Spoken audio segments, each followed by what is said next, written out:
दैदेनगिरि बा रोदा सुहोनाया बै बिथांमोनासो मावना गालाङो। जों दिनै बे खाबुखौ मोनदों।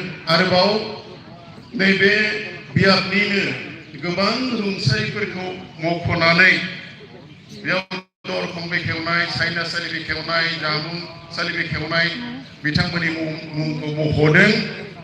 बिथांमोनाबो हयथ' दिनै सोरगोआव थानानै जोंनि बे मावथायखौ नुनानै, जोंनि जौगाथायखौ नुनानै रुंसारि जालांनाय बिथांमोना गोजोननाय मोनदों।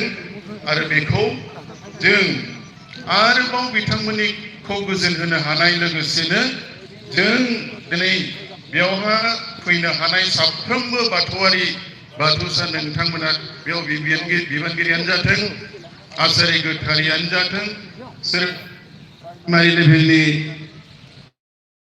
जाथों, जों नाथाय बे धोरोमखौ मावनो थाखाय थिरांथि लानांगौ।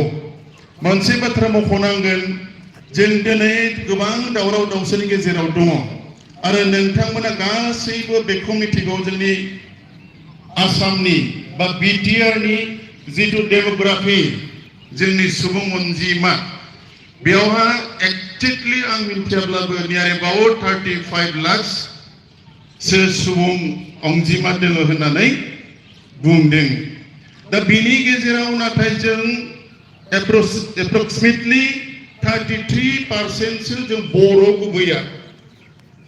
दा बे 33% बर' गुबैया आदार जुदि रेस्ट पार्सेन्टेज दोङो नियार एबाउट 67%। जों बै मानसिखौ जोंनि मेलेमजों, जोंनि साननाय हनायजों बाहायनानै बिटिसिखौ फेहेरनोब्ला